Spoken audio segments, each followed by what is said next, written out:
Je voudrais commencer par remercier encore une fois de votre présence dans ce sentier marial de Popenguine. D'année en année, notre pèlerinage prend plus d'importance, avec une affluence toujours plus grande, signe de la compréhension que nous avons de la réalité de la structure que nous servons tous. Notre présence dans ce sentier marial de Popenguine revêt une portée symbolique. Ne nous rappelle-t-elle pas tous cette dimension missionnaire que doit porter notre engagement dans l'enseignement catholique? Car les chrétiens qui exercent dans l'école catholique, lieu d'éducation et de témoignage chrétien, est aussi appelé à prendre en compte le but que l'Église elle-même assigne à l'école catholique. Tous, chers pèlerins, nous sommes appelés à éduquer au nom de l'Église, à transmettre ses valeurs chrétiennes,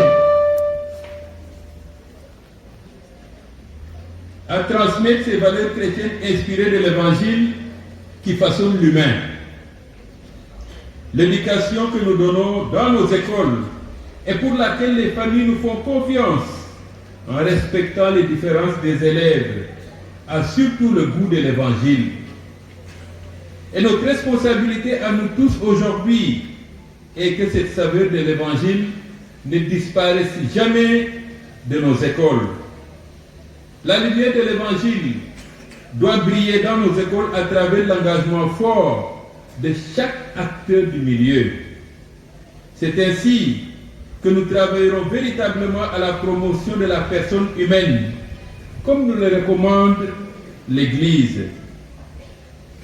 Si cet engagement est celui de toute la communauté éducative, il est surtout personnel, puisque c'est chacun individuellement et en conscience qui est appelé à vivre cette mission à l'Église. Par mon travail, pouvons-nous nous interroger? Par mon travail, suis-je réellement en train de participer à la mission éducative de l'Église dans l'école catholique? La démarche de pèlerinage que nous venons effectuer ici manifeste certainement notre volonté de nous affermir dans cette mission que l'Église nous confie aujourd'hui dans l'enseignement catholique. Voilà pourquoi, chers pèlerins de la foi, nous sommes venus nombreux au pied de Notre-Dame de la Délivrande pour demander son soutien et son accompagnement dans la mission de témoignage qui est la nôtre aujourd'hui. Nous venons lui présenter nos personnes, nos écoles et nos familles pour qu'elle nous apprenne à faire tout ce que son Fils nous dira, comme elle le recommandait jadis aux serviteurs à Cana. Faites tout ce qu'il vous dira. Cette journée de pèlerinage est alors un moment fort de méditation et de prière où nous voulons nous abandonner à la puissance de l'Esprit de Dieu afin qu'il nous éclaire et nous conduise à l'accomplissement de la volonté de Dieu dans nos vies. Notre journée de méditation et de prière sera vécue alors au rythme du thème annuel de l'archidiocèse de Dakar pour une église synodale, autonome au service de la justice et de la paix. Bâtir cette église synodale au service de la justice et de la paix, c'est surtout promouvoir la communion dans toutes ces structures de l'Église. Une communion qui se réalisera par la volonté de tous et de chacun d'être acteurs de paix et d'unité dans le milieu. Cette communion se réalisera enfin dans nos écoles quand chacun refusera tout esprit de division et de malveillance par rapport aux frères et à la sœur. Merci déjà à M. l'abbé Vivien Nadiak pour avoir accepté de nous animer cette journée de prière, de récollection sur ce thème si important pour notre Église diocésaine. Je ne doute pas, Monsieur l'abbé, que votre expérience de pasteur et surtout votre amour profond pour l'Église que vous nous partagerez aideront ces nombreux pèlerins de nos établissements à mieux discerner les appels de Dieu dans leur vie.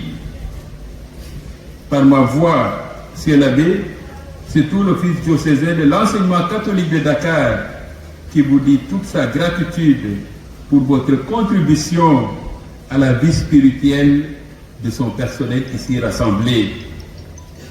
Chers pèlerins de la foi, cette journée de récollection nous offre chaque année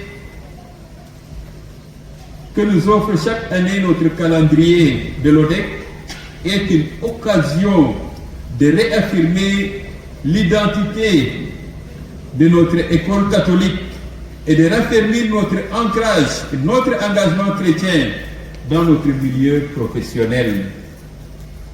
Puisse-t-elle porter des fruits spirituels dans la vie de chacun de nous et dans la vie de nos écoles. Au milieu de ce saint temps de carême, que cette récollection, chers frères et sœurs, chers amis, soit pour chacun l'occasion d'un véritable renouveau spirituel et que le Seigneur lui-même nous bénisse et nous garde dans son amour. Saint temps de carême à vous tous et bonne montée vers Pâques. Merci Abbé pour ces mots. Frères et sœurs en Christ, amis croyants, pour une église synodale, autonome, au service de la justice et de la paix. Il a été ordonné prêtre le 9 juillet 2011. Il a passé 4 ans à Palmarin, 6 ans à Ouakam, 3 ans à Sainte-Thérèse. Il est dans sa 2e année à Sainte-Catherine de Sienne de Malika. Actuellement, il est l'économe diocésain assistant. Il est doctorant en droit privé à l'université Cheikh Anta Diop de Dakar. Actuellement en formation en médiation, dialogue social et résolution des conflits en Afrique. À commencer par le Sénégal. Frères et sœurs en Christ, je veux appeler l'abbé Vivien Auguste Neda.